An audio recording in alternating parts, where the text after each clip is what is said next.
Comment déléguer efficacement ton prochain recrutement de closer et de setter?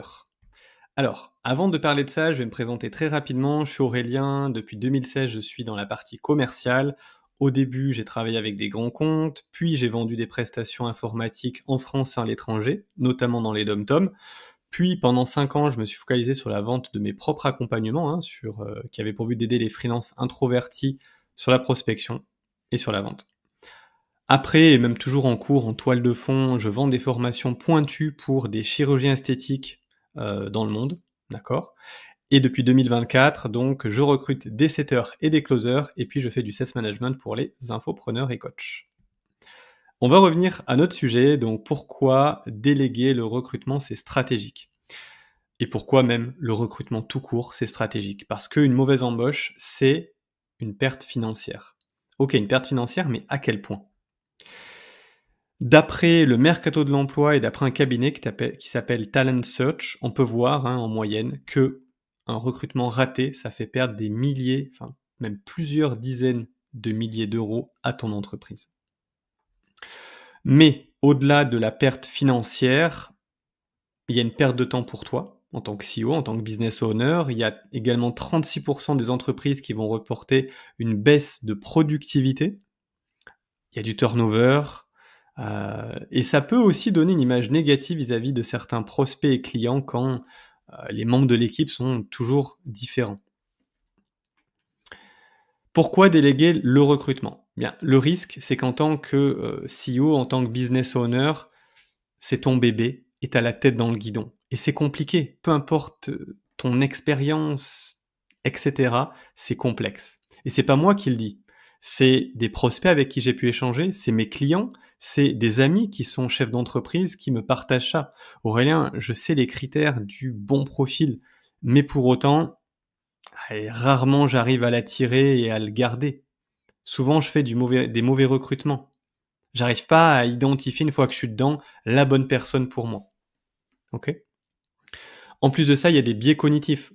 Parfois, on va recruter un clone, une personne comme nous, mais possiblement, on a besoin d'un autre profil. Et puis, vient le défi de comment tester vraiment ce setter, ce closer, pour être certain que, voilà, il sera armé pour vendre mes propres formations, mes propres accompagnements. Donc, ce que permet la délégation. En déléguant, tu vas directement obtenir un réseau de bons profils. Tu vas gagner du temps. Tu n'auras pas à te charger de créer la job offer, créer le formulaire, analyser les demandes de formulaire, faire passer les entretiens de groupe, les one-to-one, etc. Le suivi de toutes ces données-là. Tout ça, tu peux oublier. Et puis, tu vas faire moins d'erreurs parce que tu vas confier ça à un professionnel qui va te trouver vraiment le bon profil pour toi. Bon, avant de déléguer cette partie recrutement, il y a des critères pour vraiment bien choisir la personne avec qui tu vas déléguer ce recrutement. Bon, tu te doutes, si je fais cette vidéo, c'est que je suis en capacité de le faire, mais que tu passes par moi ou une autre personne, et c'est complètement OK, check ces différents points que je te partage. C'est vraiment important parce que, comme tu le sais, dans tous les domaines, on voit de tout sur le marché. Déjà, tu vas vouloir recruter un profil sales, setter, closer. Donc, cette personne-là qui va faire le recrutement, elle doit avoir une première expérience à minima significative en vente. C'est la base. Cette personne-là également, elle doit réaliser un mini-audit pour comprendre déjà ton business et tes chiffres, parce qu'un bon profil va vouloir une bonne rémunération potentielle et le recruteur va devoir vérifier que cette rémunération potentielle, elle est atteignable. Ouais. Parce que souvent, quand je mets le nez dedans, c'est pas le cas. Cette personne-là doit disposer d'un réseau de closers, setters de confiance qui sont bien formés, qui ont déjà pratiqué.